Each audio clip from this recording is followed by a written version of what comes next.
Magandang umaga sa ating lahat. Nakalabas na po ng Philippine Area of Responsibility. Ito binantayan natin na si Bagyong Helen at patungo na po ng Eastern China. So ibig sabihin po, wala na tayong bagyo na may na-monitor sa loob ng Philippine Area of Responsibility. However, asahan pa rin po mapaulan ngayong araw dahil pa rin yan sa habagat or southwest monsoon na slightly in-enhance po nitong si Bagyong Helen. Samantala, base rin sa ating latest satellite animation, meron tayong mga cloud clusters or kumpul ng ulap na namataan dito sa kaliwa at kanang parte po ng ating bansa. And meron ditong possible po na mabuo ng mga low pressure areas sa mga susunod pa na araw base na rin sa ating tropical cyclone threat potential forecast. But within the next 24 hours, wala tayong nakikitang mabubuong bagyo sa loob ng ating area of responsibility. Ngayong araw, asahan pa rin po ang minsan malalakas na mga pag-ulan sa western section ng ating bansa, lalo na dito sa Luzon dahil po yan sa southwest monsoon.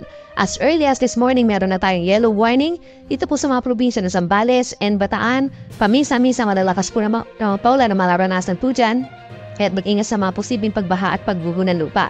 May chance din po na occasional rains or paminsan-minsan mga malalakas na mga pag-ulan dito sa Pangasinan, Tarlac, Pampanga.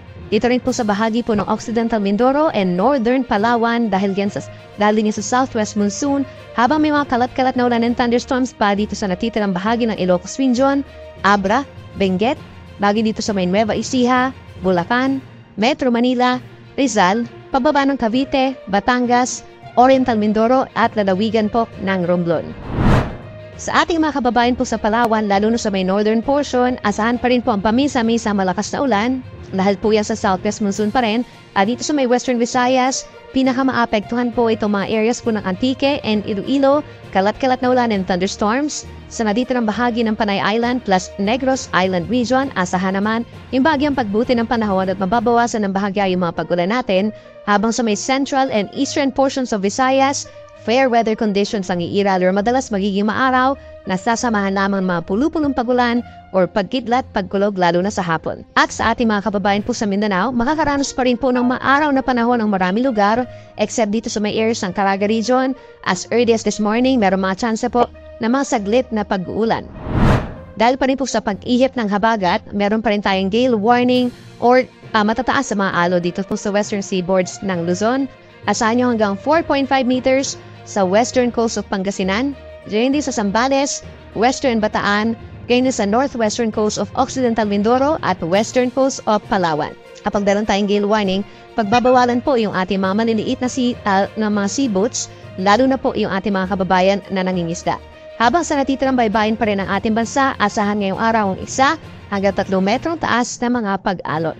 Ihiral pa rin ang rough sea conditions or maalong karagatan sa baybayin po ng Ilocos Region, Zambales and Bataan. By tomorrow po yan. Then pagsapit po ng weekend, asahan pa rin po sa may Ilocos Region, Batanes and Babuyan Islands ang maalon na karagatan. At para naman sa ating 3-day weather forecast, bukas may mga areas pa rin po na magkakaroon ng paminsan-minsan malakas na ulan. Bilang na dyan ang Ilocos Region, Zambales and Bataan, habang cloudy skies with some scattered rain showers and thunderstorms pa rin sa may Cordillera Region, Tarlac, Pampanga, Occidental Mindoro at lalawigan ng Palawan. Habang natitirang bahagi ng bansa, asahan pa rin po ang bahagyang maulap hanggang maulap na kalangitan at may mga isolated rain showers or thunderstorms.